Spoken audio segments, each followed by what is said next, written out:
자, 안녕하세요. 박성필입니다. 자, 오늘 엔캠 보도록 하겠습니다. 자, MSCI 지수 편입으로 5월 31일 장 막판에 자금이 들어온다고 했었죠. 분봉을 한번 보겠습니다. 보시면은 이렇게 거래가 한순간에 대량의 거래가 좀 집중되어 있는데, 자, 이게 장 막판입니다. 15시 15분. 거래량이 약 80만 주 곱하기 현주가를 해보면 2348억 정도가 터졌습니다. 자, MSCI 패시브 자금이죠. 자, 갑작스럽게 1000억대의 거래 대금이 들어온다면 당연히 주가는 올라가기에 일단 먹을 수 있는 이벤트는 이용하시라고 분할 매도 타점으로 적절해 보인다 라고 언급을 드렸습니다. 자, 시간의 거래는 1% 정도 떨어진 상황이고요. 크게 중요하지는 않으나 이렇게 리스크를 관리하는 방법에 대해서 제시를 해봤습니다. 자, 이렇게 된다면 이후에 재매수를 하더라도 내 자금은 조금이라도 덜 소모되고 물량은 오히려 더 많아질 수 있겠죠. 자, 엔캠에 있던 주요 이슈는 크게 두 가지가 있었습니다. 하나는 MSCI 지수 편입으로 인한 패시브 자금 유입, 그리고 두 번째는 전환사채죠. 일단 첫 번째 패시브 자금의 유입은 이루어졌습니다. 엔캠에 계속 투자하실 생각이 있으신 투자자분들은 남아있는 이슈, 전환사채 오버행 리스크를 지켜본 뒤에 물량이 나오고 나서 재매수를 하는 것이 상책이겠죠. 자, 전환사채 물량은 가장 빠른 것이 6월 2일에 나옵니다. 12회차 전환사채고요. 12회차 전환사채는 161만 6,506주로 전환가액이 68,048원입니다. 자, 당장 내다 팔아도 4배 가까운 수익을 얻죠. 12회차 전환사채 투자자가 안 팔 이유가 없습니다. 자, 그러면 뭐 더 오를 것 같으면 안 팔지 않겠느냐? 꼭 그렇지만은 않습니다. 일단 전환사채 수익으로 400%의 수익이 적은 편도 아니고요. 매도대기 물량이 있다는 걸 공시를 통해서 누구나 알 수 있기 때문에 결국 투심이 위축되고 매수 수급이 줄어듭니다. 그래서 주가가 오른다 싶으면 잽싸게 내다 파는 거죠.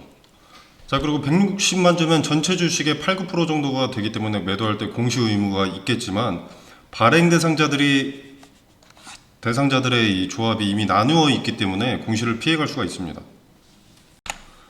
본래 전환사채 투자자들이 엑시트할 때 많이 쓰는 방법이죠. 자, 뭐가 어찌 되었든 목적 자체가 차익을 위해서 돈을 빌려준 것이기 때문에 6월 2일에 당장 그 물량이 나오지 않는다고 하더라도 무조건 예정이 되어 있는 리스크입니다. 자, 그리고 12회차 전환사채 리스크가 끝난다고 하더라도 이제 13회차가 남아있죠. 13회차 전환사채는 70만 7,101주로 전환 청구 가능일은 다음 달인 7월 7일, 그리고 전환가액은 77,714원입니다. 자, 이것도 같은 맥락이죠. 12회차에 비해서는 한 절반 정도 되는 수량이지만 그렇다고 적은 수는 아닙니다. 자, 뭐 예를 들어서가 아니라 77,104주였죠. 곱하기 현 주가로 계산을 해보겠습니다. 293,500원.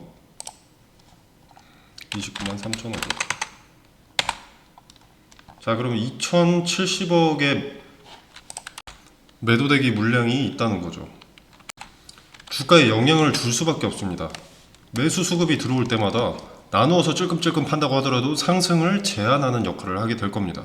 호재가 터진다고 하더라도 호재가 아니게 되는 거죠. 예를 들어서 어떤 호재가 터져서 요만큼 올랐는데 이때마다 이렇게 요 전환사채 물량들을 팔아치우면 주가가 내려가면서 결국 제자리, 이런 흐름이 나올 가능성이 높은 겁니다. 소나기는 피하고 봐야 된다는 거죠. 자, 그래서 MSCI 지수 편입 패시브 자금 유입에 단기적으로 분할매도 타점으로 유효해 보인다 라고 말씀을 드렸던 겁니다. 엔캠의 전망은 밝아 보이기 때문에 주가 방어가 꽤 잘 되더라도 리스크를 굳이 내가 가져갈 필요는 없겠죠.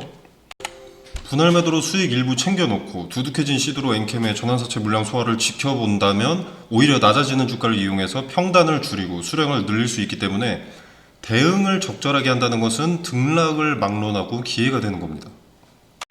물론 이것도 비전이 있는 기업이기에 조정이 달가운 거죠. 자, 그래서 대량의 거래가 동반된 하락이 나왔을 때 그 물량이 얼마나 나왔는지, 그리고 그 자리는 어디인지 메모를 해놓는 겁니다. 그 자리에도 매수 주체가 있으니까 거래가 체결이 된 걸 겁니다. 그죠? 자, 그럼 그 대량의 물량을 또 한 차례 소화를 해야 되기 때문에 소화 과정까지 지켜보고 그 다음에 매수 타점을 잡는 거죠. 자, 카톡방에서 분할 매수 타점이 어느 자리가 유효한지 말씀을 드릴 텐데, 당연히 근거를 확인했을 때 근거를 함께 제시하면서 말씀을 드립니다. 관심 있으신 분들은 확인 한번 해보시면 되겠고요.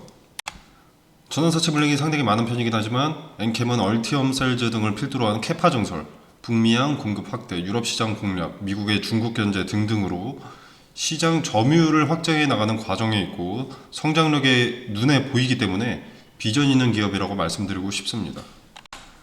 자, 그러나 다시 한번 강조하고 싶은 것은 쏘나질 소나기는 피해가자. 예정된 리스크를 수용 가능한 수준까지 낮춰보자. 그래서 분할로 대응을 권유하는 바입니다. 카톡방에서 리스크를 최소화하기 위해서 어떤 식으로 대응을 해야 되는지 디테일을 설명드리고 엔캠의 전해액 관련 소식을 전달드리도록 하겠습니다. 자, 카톡방 참여는 영상 설명란에 보시면 여기 더보기 버튼이 있습니다. 자, 이 버튼을 누르시면 카톡방 링크가 기재되어 있고요. 이 그룹 오픈 채팅 참여하기를 누르시면 입장 코드 없이 바로 입장 가능하십니다. 자유롭게 참여해 보시고 여러분의 투자에 도움이 되기를 바랍니다.